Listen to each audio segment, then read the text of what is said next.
Bismillahirrahmanirrahim. Alhamdulillahirabbil alamin.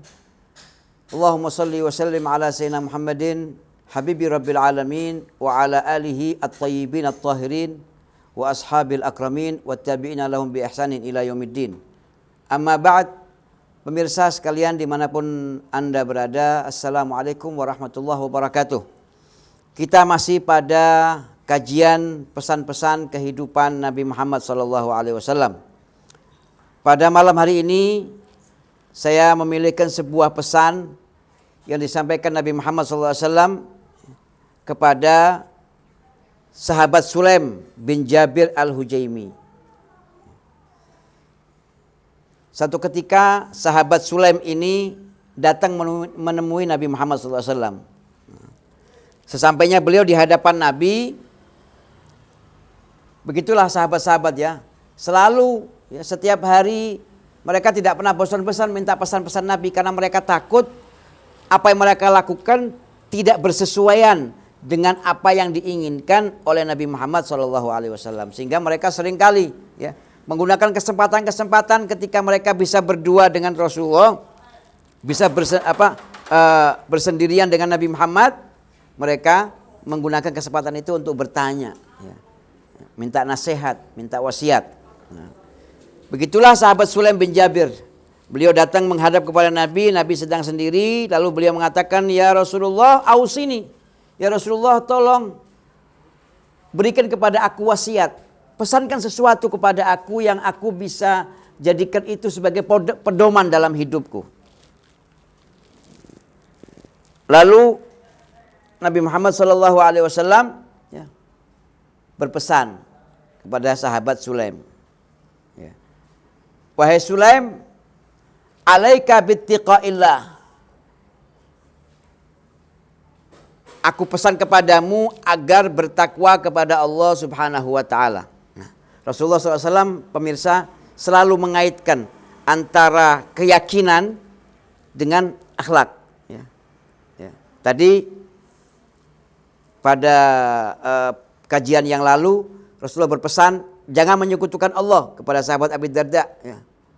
Lalu dilanjutkan dengan pesan-pesan moral. Nah, begitu juga dalam pesan ini. Yang pertama, bertakwa sama Allah. Karena orang itu nggak bisa baik kalau dia nggak beriman sama Allah. Karena orang yang tidak beriman kepada Allah itu nggak ada filternya. Nggak ada filternya. Nah, orang yang nggak punya filter ini, maka yang menjadi motor dalam kehidupannya, yang menggerakkan pikiran dan hatinya adalah syaitan. Ya. Lalu dibenarkan oleh nafsu. Ya. Makanya Rasulullah SAW mengaitkan antara keyakinan itu dengan akhlak. Nah, kalau keyakinannya kepada Allah sudah benar, maka insya Allah memperbaiki akhlak ini mudah. Nah, jadi Rasulullah SAW mengawali pesannya kepada Sulaim, alaika bittiqaillah. Yang pertama, bertakwa sama Allah. Kau ingat sama Allah di mana saja kamu berada. Allah selalu ada dalam hati dan pikiranmu. Ya. Wala tahqiranna minal ma'rufi syai'an. Kamu berbuatlah kebaikan dan jangan pernah menganggap kecil sebuah kebaikan. Ya. Kadang-kadang ada sesuatu perbuatan yang itu kelihatannya sepele di hadapan kita, tapi nilainya besar di hadapan Allah Subhanahu wa taala. Bisa jadi ya, perbuatan kecil kita itu menjadikan sebab Allah ampunkan semua dosa kita. Makanya kata Rasulullah, jangan sepelekan perbuatan baik. Orang ini kadang-kadang pemirsa maunya berbuat itu yang besar-besar, ya, ya, baca Quran, ya, maunya saya tiap hari hatam, nggak kuat. Ya. Lakukan saja. Ya. Terus saya ngajunya cuma 1 halaman, nggak apa-apa kalau memang itu kita bisa istiqomah. Daripada kita paksa-paksa, akhirnya kita tinggalkan semua itu. Nah, makanya kata Rasulullah, wahai Sulaim, kamu jangan sepelekan perbuatan baik, walaupun itu kecil. Nah, ada dalam riwayat yang lain mengatakan, jangan juga sepelekan perbuatan dosa walaupun itu kecil. Bisa jadi gara-gara dosa yang kecil itu, Allah murka kepada kita sehingga menjadikan pahala-pahala kita itu terbakar oleh perbuatan dosa yang kecil yang kita lakukan. Nah, jadi jangan pernah menyepelekan. Ya. Perbuatan baik itu walaupun kecil besar nilainya indah Allah. Dosa itu walaupun kecil ya, besar. Ya. dalam pandangan Allah Subhanahu wa taala. La tahqiranna minal ma'rufi syai'an. Walau an tufrigha min dalwika fi ina'in al-mustaqi. Rasulullah berikan contoh di sini. Seperti apa? Perbuatan baik tapi sepele. Seperti apa? Rasulullah ngasih contoh. Misalnya nih, ada orang mau minum, ya, mau minum. Ya. Dia mau ambil air, ya. Dia tahu nih, kamu mau minum. Kamu tuangkan air di gelasmu ini, kau masukkan di gelas bersih milik dia. Nih, kau punya air nih, masih belum kau minum, atau botol air, ya. Masih ada airnya, masih ada, ya. Kamu tahu ini orang mau minum. Kau tuangkan ini ke gelasnya orang itu tadi. Lalu kau berikan. Ini kan perbuatan sepele ini. Mungkin ketika kita melakukannya, kita tidak merasa melakukan sebuah kebaikan karena sepele banget. Nah, itu Rasulullah ngasih contoh sampai seperti itu. Walaupun cuma begitu, ini yang sepele. Jangan kau sepelekan. Bisa jadi gara-gara menuangkan air ini, Allah ampunkan dosa kamu. Bagaimana dikisahkan seorang pelacur, itu Allah ampunkan dosanya ya, gara-gara dia ya, ketika dia pulang melihat seekor anjing yang kehausan, ya, dia tidak melihatnya si perempuan ini tidak melihat itu sebagai binatang, seekor binatang, tapi melihatnya sebagai ini binatang adalah makhluk Tuhan. Lalu dia buka sepatunya, dia timba air, dia tuang itu air di sepatunya, lalu dia kasihkan minum ke mulut anjing yang kehausan itu. Gara-gara ini Allah berikan kepada dia hidayat. Dia pulang sampai di rumah, dia mandi janabat, dia sholat 2 rakaat, sholat taubat, minta ampun kepada Allah. Dan minta taufik supaya tidak melakukan seperti itu lagi. Di tengah-tengah sholatnya dan doanya, munajatnya ini, dia meninggal dalam keadaan mengagungkan, ya, merendahkan dirinya di hadapan Allah Subhanahu wa taala. Dia mati dalam keadaan bertaubat kepada Allah, sehingga dia menjadi orang yang husnul khatimah. Jangan sepelekan, ya. Itu pesannya ya. Jadi jangan sepelekan. Wa tukallim akhaka wa wajhuka ilaihi mumbasit. Seperti contoh apa lagi ya Rasulullah? Perbuatan baik yang sepele. Kau bicara sama orang tapi mukamu itu manis. Enak. Ngomong sama senyum, enak. Ini kelihatannya sepele, tapi ini besar nilainya andallah. Allah bisa angkat derajat kita, ampunkan dosa kita gara-gara kita tersenyum. Kata Rasulullah SAW, kau bicara sama saudaramu, sama temanmu, tapi dengan wajah yang enak.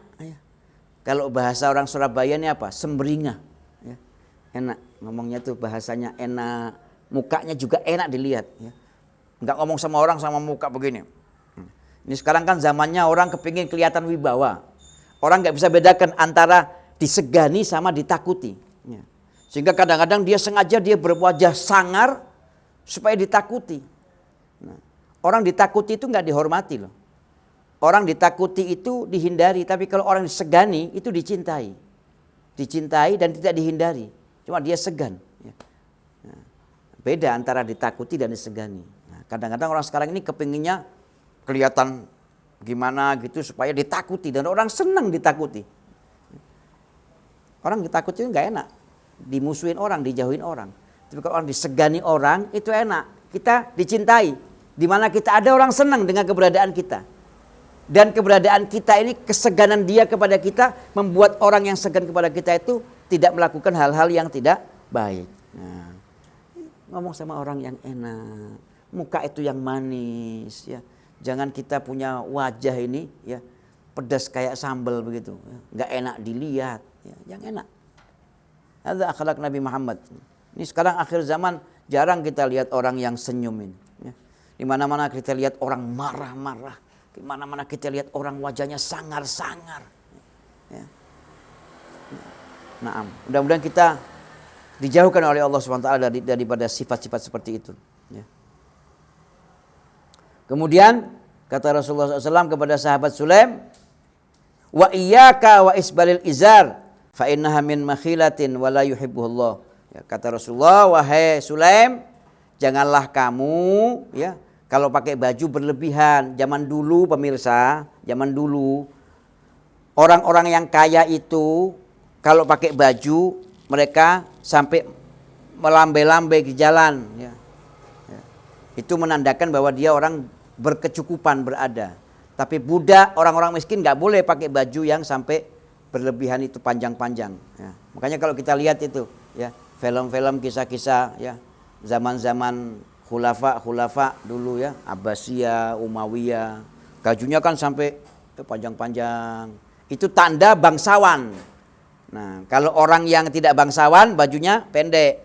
Nah, Rasulullah nggak suka ada perbedaan. Rasulullah nggak mau orang itu membuat sebuah ciri sehingga orang tahu ini kaya ini miskin. Itu Rasulullah hindari. Makanya Rasulullah berpesan, ya, janganlah kamu ya berlebih-lebihan, ya, memanjangkan bajumu, ya. Nah, maksud tujuannya seperti itu, ya. Ya. Jadi ya minimal kita jangan sampai di bawah mata kaki. Naam. Al-muhim, ya. Ini pesan-pesan akhlak. Walaupun banyak ulama punya penafsiran tentang hadis ini, ya. Ya. Tapi kita ambil hikmahnya. Kita tidak akan membicarakan tentang perdebatan, tapi kita ambil hikmahnya bahwa kesederhanaan itu adalah pesan Nabi Muhammad SAW. Ya. Kemudian wa ini mru'un ayyaraka bi syai'in ya'lamuhu fika fala tu'ayyirhu bi syai'in ta'lamuhu minhu. Ya.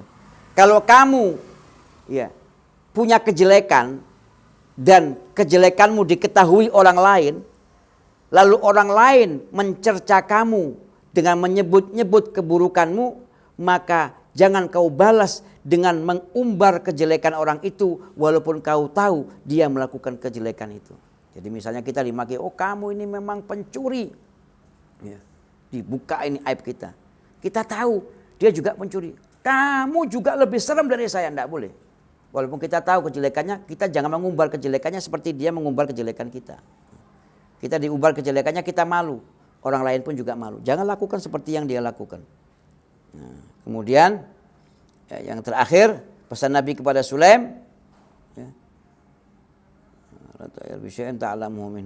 da'hu yakun wabaluhu alaih wa ajruhu lak. Kalau kamu dicerca, kamu ini memang pencuri, kamu pengkhianat, kamu begini, biarkan dia yang nanggung dosanya, kamu dapat pahalanya. Jadi orang itu, pemirsa, kalau kita ini dicaci orang, itu dosa kita Allah pindahkan kepada orang yang mencaci itu. Nah, jadi kita mestinya nggak usah marah, kita terima kasih. Kenapa? Dosa kita terkuras. Nah, dia nanggung dosanya, kita dapat pahalanya kalau kita sabar. Tapi kalau kita membalas caciannya, maka kita sama-sama berdosa. Itulah pesan Nabi Muhammad SAW tentang kepada Sulaim, ya, yang bertanya, yang memohon wasiat kepadanya. Wa ajruhu laka. Qala Sulaim mengatakan, fama sababtu ba'dahu dabatan wala insanan. Kata Sulaim, sejak aku mendapat wasiat itu, aku tidak pernah sama sekali mencaci, walaupun binatang aku tidak caci. Karena aku tidak mau ketinggalan pesan Nabi Muhammad SAW. Demikian pesan moral yang disampaikan oleh Nabi Muhammad SAW yang kita kaji pada malam hari ini. Semoga kita bisa mengambil pelajaran dan manfaat, dan semoga kita juga diberikan taufik untuk bisa mengamalkannya. Amin ya rabbal alamin. Wassalamualaikum warahmatullahi wabarakatuh.